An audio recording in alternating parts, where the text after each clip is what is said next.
That's right. That's right. At all. And then not including, like I said, there are more charges to come with her being intoxicated. They're trying to figure, you know what I'm saying? So, and the drugs that were in her system, this is going to be a very hard one. And I wouldn't be surprised if one, which I wouldn't really give a fuck, if he decided to take the cheat, you know, I guess the easy way out. And that's why he's talking like, hey, if I die tomorrow, I've fucked the women I wanted to fuck. I've done what I wanted to do. I've driven the cars. I've bought the houses. I've done everything that I've wanted to do. Not once did he say, did he liberate his people? Or not once did he say that, oh, my kids will be just nothing of that perspective. It was all what the money he made and the women he fucked, whether it was consensual or not consensual. That's right. In fact, the brother says, now let's go back to stocks and bonds. He switches the story mid-sentence as if the seriousness of the allegations is not something that he should be of concern with. Because remember, the thing that helps and aids in the preying on the community is the psychological game that they play as they're sharing this information, right? People don't understand that his skill set is that he's an entertainer. We might even call him an edutainer, right? Because he takes the education and he uses it to entertain money out of people's pockets. That's the reality. And he's very good at doing that, except everyone has their day. Karma is real. Yeah, she is real, and she might be the black woman that he's been saying is God. Like that's what I said. The black woman is God, and God is taking your ass down. 2 black women, okay? And I'm sure there's going to be some black women on the jury, and that's right. Yeah, and I was just like, how dare he try to say that? Fake news, and there's DNA. It gets more interesting, Tasha, because 11 months ago, like I said, I know him from debating. 11 months ago, I'm sitting down with him, and we are debating whether or not rape is okay based on the Bible's teachings. And may you add, with the woman that is responsible for putting his ass behind bars, this same woman. And the bombshell about that is he's there with a woman, and the woman he's there with is, in fact, the mother of the victim who he will victimize, rape, and molest, allegedly, in the months to come. So we're sitting down in his Beverly Hills penthouse, and he wants to debate. But I happen to have on my mind, I said, I remember Polight doing a video saying that rape is okay in the Bible, rape is okay in the Bible. And even though it seemed to be his agenda to downplay the veracity of the Bible by saying that, it still dawned on me that this is a sick and twisted mind to even make such a statement. So I wanted to make sure that day that I would press him on that topic. And that's what I did. And the moment that I started talking about it, for anyone that watches the video, you will see all of the women in the room cringing, especially the woman who he is with, the mother of the victim. Yeah. She even gets up one point because she's so uncomfortable, so disgusted at him going so hard with this idea that rape is okay, rape is okay, rape is okay. So, to add insult to injury, Tasha, here is a man who may have a prior history of rape and molestation with underage minors. He has a current case of rape and molestation with underage minors, and was just 11 months ago in a video debate debating that saying rape is okay based on the Bible's teachings. Now, I do want you to really elaborate on your perspective, because, I had this discussion with my husband. I let him listen to your video, and it made a lot of sense. Even coming from a woman who, such as myself, who has had other sexual partners before I was married. And spiritually, it did not make any sense at all. And so, and I feel that, not to say that it was, I really want you to explain how you put it, because it really stuck with me. Like, wow. Like, cause when a lot of women, especially if you ask them, do you regret, giving your virginity to this person? Do you regret sleeping with this person? A lot of times it's yes. Yes. Because it was not done in the right fashion. And when you go and you take a man's daughter without his consent, and then you start sneaking and, you know, you fall in love and then you start to resent your own family because for some reason they see something in him that y'all don't see, that you don't see because you're in love or quote love, you know, then you feel as if you were raped. And so I want you to really break that concept down for our viewers and what you were trying to explain to a man who has been victimizing and has been a womanizer since he came into this so-called consciousness that he was selling. And really, in actuality, he was selling dick. That's fact. Okay. That's a fact. Okay. That's a fact. So let me first start off by saying this. So the debate is centered around a particular book in the Bible known as Deuteronomy chapter 22. In the last 7 verses, we're dealing with rape, right? The first 3 verses speak of actual forceful rape, the rape that we all know, which is, you know, if a man overpowers a woman, grabs her and, you know, takes hold of her, you know, that's rape. But then about 3 verses down, there's another scenario, right? And this scenario plays out differently.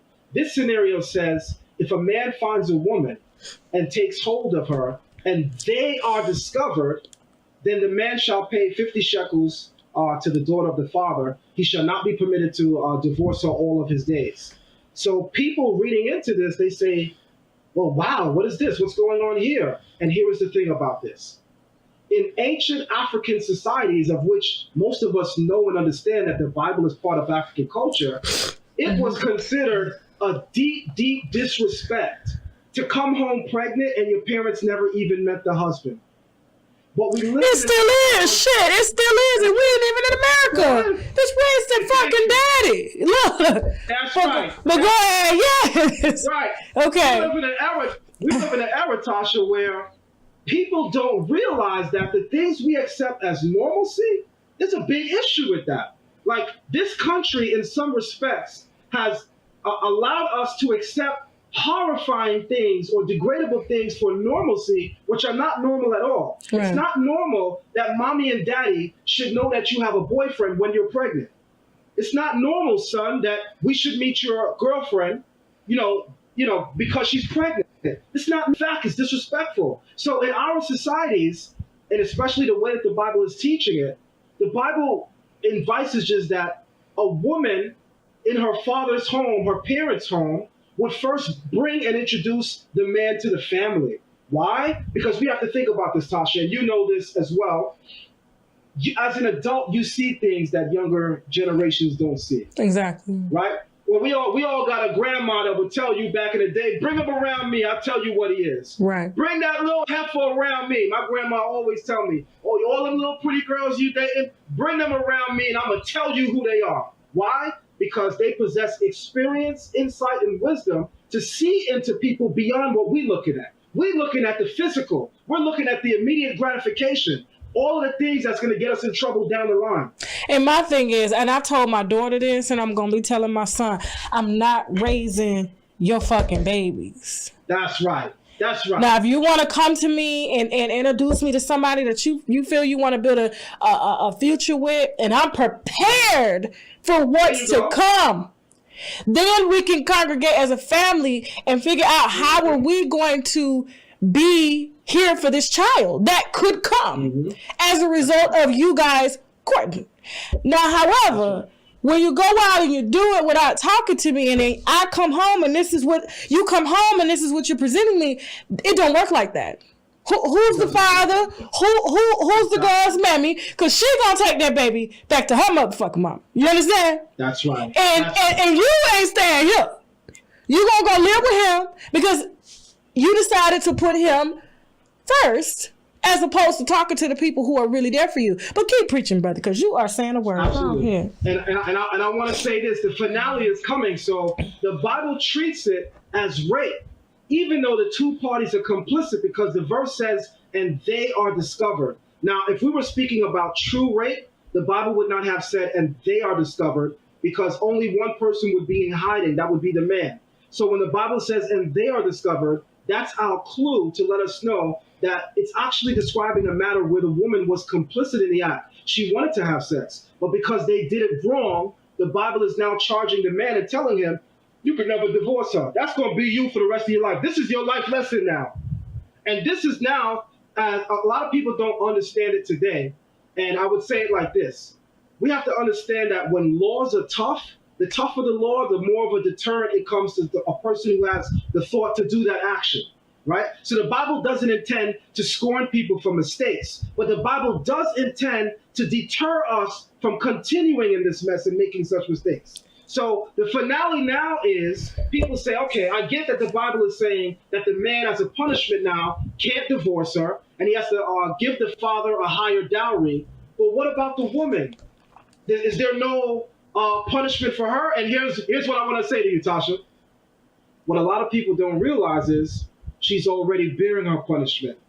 Because when these words are written, it was written in a time where keeping your womb sacred meant a lot and said a lot about you as a woman. What we going around doing today, giving it out to Tom, Dick, and Harry, that was not the ancient way. That was certainly not the African way. And that is definitely not the way any of us in our right mind would intend to raise our children. So what people don't realize is the Bible is silent on what her punishment is because it assumes you knows. It's the shame.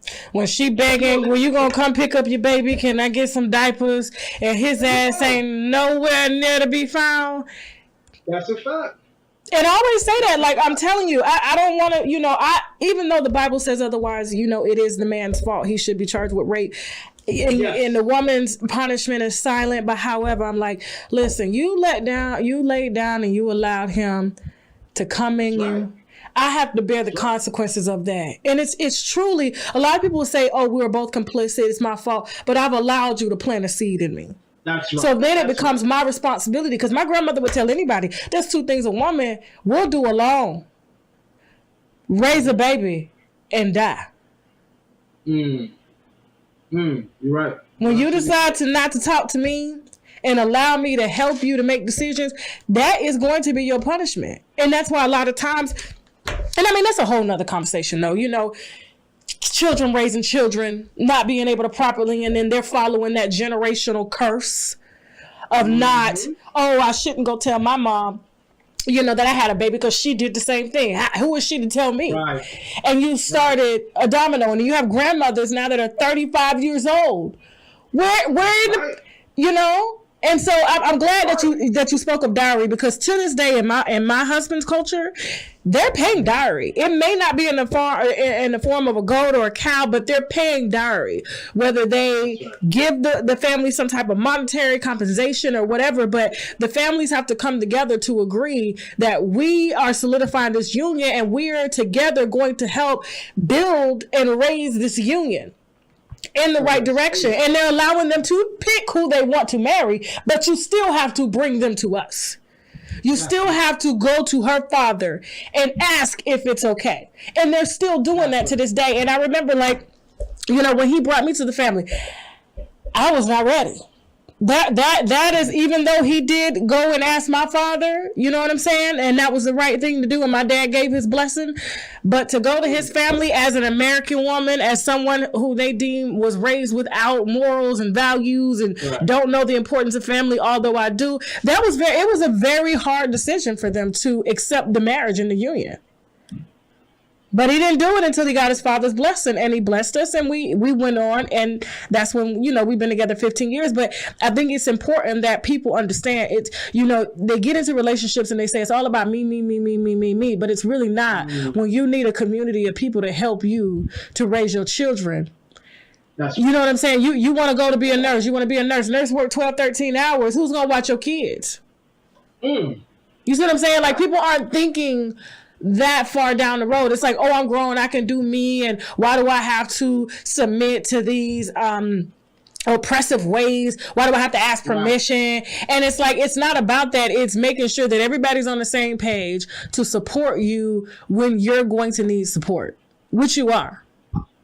I'm sure you realize it, but I'm still compelled to say this. You are a voice for so many young women right now who may think that your very way of communicating that is something that, they're incapable of today. A lot of women don't think that practicing those ideals is modern. right? That's the old thing. That's what y'all did back in the ancient times. No, sister, there's no time constraint on morality. Morality don't expire. Right. Morals, principles, and ethics don't have an expiration date. So in this moment, I want to say you're definitely a voice for a lot of young women and even young men, right, who are going to be listening and realizing that it's actually cool to have a high standard, right, for who you want to actually pull your pants down, right, and create a family. And I hate to style it in that way, but that's what these children are doing. It's true. That's what these children are doing. It's true. But they're doing it without their right-centered mind because, again, I do believe that people should take responsibility for their actions. I'm fully into that. But I'm also aware, Sister Tasha, of the culture we live in, American culture. And I know you know what I'm speaking of. Yeah, I do. In American culture, these things are normal, right? To not go to mommy and daddy is normal, right? To talk back to mommy and daddy is normal. In fact, to call mommy by her first name in this culture is normal, right? So we've lost so many of those key virtues when we took that ride across the Atlantic. And we're trying to get back to it. But the thing is, how do we properly get back to it when the people who are supposed to be the ones responsible for curating that information and giving it to us are hustling the people, raping and molesting them? The people that we're trusting to go into these cultures to find out how our African mothers and sisters once reigned as queens or kings, the ones trusted with going back to get that information are coming back to use it to abuse the people. So that's the dilemma that we face right now. Now, after that conversation you had with Brother Polight, who I'm going to put a little clip with your permission to kind of reference that conversation, and I'll put a link back to your channel so that they can view it. What was his reaction when you came to him with all this information, knowing that he had been courting a lot of women irresponsibly and getting them pregnant and not being an active father in the house, not being able to financially provide for them and living off of the women? Because like I said, he owned not one house. If he courted you as a so-called undocumented wife, someone that he wanted to sleep with, that's not a wife. And then, he will stay with you for a little bit, go and find someone else that fits the stereotype of what, women are selling these days of courting, when it comes to like, bodies and weaves and lifestyles and things like that. What was his initial reaction when you challenged him, when you challenged his lifestyle? Because you were essentially challenging his lifestyle. Oh, I certainly was. And I was trying to make it clear in very clear terms. That's exactly what I was doing. So I was met with fierce arrogance. I was met with fierce, grandiose, pseudo machismo, which is the idea that, I said it, I did it, and what? The brother has no sense of responsibility for the things that he is doing. He has no sense of culpability for the people that he obviously influences. And in fact, he is the picture-perfect definition of being wrong and strong, as we saw his response to all of this from the Rolls-Royce diaries. Yeah. All right. So I was met with a personality that I have to say is, in no greater sense of the term, a pure predator. And I do want to congratulate you from one, sister, to a brother who is out here teaching biblically what's right. And holding predators like this accountable even before people were willing to accept what it was. It wasn't until, and I hate to say it, them white folks got involved and had to submit, and had to bring DNA for people to actually believe it. And even some are still questioning it. And it's like, they would be the type to still allow this man around their children, even when there's documented evidence that says otherwise. And that's sad. That's really sad, because what I'm being met with is I'm an agent, and that I only condemn or expose our brothers and sisters. And it's heartbreaking, because my thing is, our people constantly get mad when we get stories, when we hear stories from white media, and they always project them as the end all be all. there's no ounce of non-biasm presented. And a lot of times it's very standard. And so for me to be, and I consider myself, a leader here in Black media, that if you're going to tell our stories, tell it right. That's right. And that's why I'm here. Right. Because, yes, I present a lot of stories in white media. And let me tell you, there's this saying that sounds about white because a lot of them are just that way. It's like there's only, and I think that they feel that only white people can do crimes like this. And it's like, no, the reason I decided to take on this platform is because I was a little girl that wasn't protected from my family when they violated me. And it was swept under the rug. And we're notorious at doing that because we don't want to see one of our own being oppressed by the system. And it's like, how do we learn? How do we come up out of oppression against one another? Because it starts in our homes first. And a lot of our people are sick. And they think this is right. I remember when I was like 16, it was okay for a grown man to stop me on the side of the road and get my number. They thought it was cute. Like, do you think any of my uncles, now my dad, of course, he didn't play that shit, but my uncles and, my cousins, it was considered the cool thing that if a grown man stopped, and I remember the first time it happened, I was around 11 years old, coming home from volleyball practice, and a grown man that was 24, I'm 12 years old, 11, 24, stopped me on the side of the road and asked for my number. And I'm walking alone. I was like, sir, I don't know you. And it was very aggressive, but could you imagine like someone with that type of experience talking to an 11-year-old? A lot of times they can overpower you and talk you into doing certain things because you are still in a phase of learning.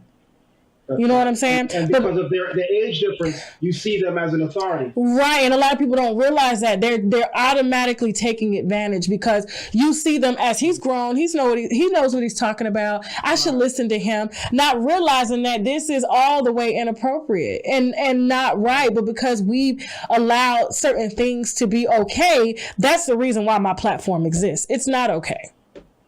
I don't give a fuck if you white, brown, black, purple, it's not okay. And if you want anybody to be taking on stories such as I do, it should be a person of color. And that way you know that I'm not biased because I'm not married to a white man. I'm not, I'm not piggybacking off of what my white media does. A lot of times they take content that I've presented from you and put it out there. That's a fact. You know what I'm saying? As a subscriber, I can tell you that's a fact.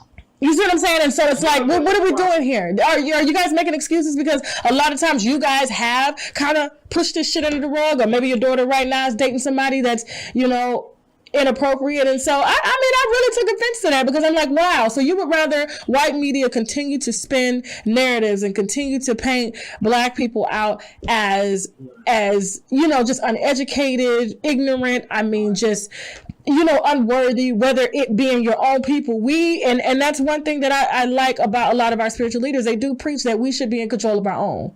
And so if I come with a story and I tell you that this black man is sick, you should believe it. You shouldn't call me no agent and that I'm working for the feds and all this shit. That's right. And plus, Tasha, let's just be all the way real. Cleaning up starts with your backyard. It does. And we are entrusted. We are the gatekeepers for that. If we're calling ourselves a nation of people who are supposed to have pride, we glory about the things of past, being kings and queens, but we don't have enough intellect to understand that we have to be of self-governance as well. We should be able to clean our own shit up. We can't speak about the government not doing for us or doing us wrong when on the same token, we are not commendable or honorable enough to stand and say, I'm going to step out and make sure not in my community, not on my time, not on my watch. Right. But if we're waiting for the same people that we continually critique, we don't like the way that the white people police us. All right, so let's go out, brothers, and let's go police our communities. We don't like the way white media covers our stories. So you got Tasha K, so now what's your problem? It's never enough. It's like, and it's like you can't have it both ways. You can't. And so it's either Sharon from NBC is going to be telling this story, and you may not like it, or Tasha, who's going to provide some context and not condemn the entire family. Like, a lot of people did go in on the mother, and I was like, why would you go in on the mother? Just because a police report says that she took or she gave permission for him to take a 14-year-old to the club, that right there should have been a red flag. How can a 14-year-old get into a Miami club? Thank you for saying that. How? Exactly. And let's be honest, there's a lot of women that watch my show that don't go to the police after their daughters have been visibly violated. And I commend her for doing the right thing. Like, she didn't ask, well, I'm fucking taking my daughter, fuck you. I don't give a shit how long we've been together, what we got going on. This is my child. And so, you know, I just had to put it out. I had to do the right thing. And I'm glad that I did. And I don't take it back, you know, at all. And like I said, if any of these conscious leaders are out here taking advantage of the public, I'm telling you, I'm on their ass now. I'm not playing no more. I'm not playing. So, but anything else you want to add before we wrap this up? Thank you so much for even accepting this interview. You're so very welcome. What I wanted to say is to people out there that think that this is over, in the sense that, you know, where do we go from here? What I want to say is the hunt for consciousness, or the movement, the forward lateral movement of us as a community, as a nation, that still continues, that still thrives. But we have to now use this story as a vetting process, right? Somebody's not entrusted with my loved ones because they're knowledgeable and they know all the Hotep slang.